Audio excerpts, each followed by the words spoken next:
Berg tracking our forecast for this Sunday, and things were really warm yesterday. What's today looking like? Yeah, today we're scaling back slightly as we get into the afternoon. It won't be as warm as yesterday. Many areas will go down about 5 to 6 degrees cooler than your Saturday, and your Sunday starts out like this here in Fairfield. There is a view of the marine there that's kind of moving over the coastal hills.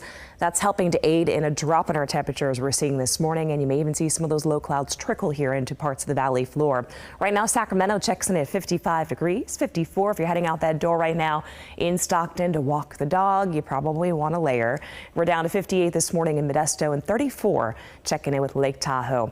I want to show you Futurecast, and of course at daybreak, of course, we just had that marine there starting to work its way over the coastal hills, and watch as we get into that 9 o'clock hour. We may even see some of those low clouds here around parts of Sacramento and parts of Solano County as we go forward. Now, looking ahead to tonight, notice that as you look towards the coast, that marine there starts to compress or disappear. So once we go through the overnight tonight, expect that tomorrow morning is going to look and probably feel a little different in terms of we're not going to get as much of a push of the low clouds or a delta breeze. In fact, we're going to see our winds turn a bit to more of a northerly direction starting tonight. So this is 6 o'clock on Futurecast, and you notice that the wind speeds overall generally light.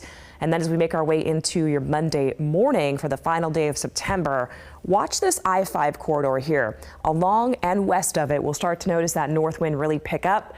And as a result, we're going to see some stronger wind speeds, 10 to 15 miles an hour with gusts up and over 20 potentially.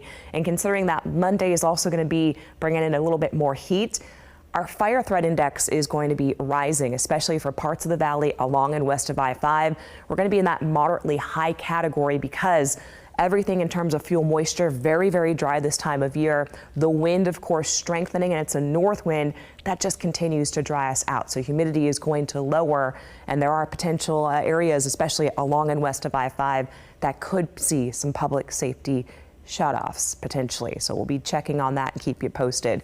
For now, the pattern, though, again, is going to be looking at some hot air moving back into play, especially tomorrow. You've got an area of high pressure in the desert and one here off the eastern Pacific. And there comes that hot air right into Northern California. As we get into really the middle part of the week, we still have that warmer air mass lingering, but then Thursday and Friday, that air mass moves off to the east. Some mild air starts to trek in. So next weekend, the expectation is we will see temperature scale back down. But for now, we're on the way up. Even in the Sierra, as we go from a high today of 80 into the lower to mid 80s tomorrow, Tuesday and Wednesday. And in the foothills 7-day forecast, plan to see sunshine, and it still feels like summer. If you've got a pool, you're probably likely using it. Upper 90s Tuesday, Wednesday, and even hanging on into Thursday. Sacramento Valley forecast looks like this in the next 7 days. Again, we're talking lower 90s, a little closer to what is typically average for this time of year today. And then we go above average at 95 for Monday with that north wind, especially on the western side of the Sacramento Valley. Could be as hot as 100 both Tuesday and Wednesday, Leticia. So we are talking impactful heat. I know you've got little ones like I do. And so if they have something planned outdoors after school, you have to be mindful of that heat, especially right at that 5 o'clock time frame of the day. Let's make sure they keep drinking that water too. Absolutely. Maybe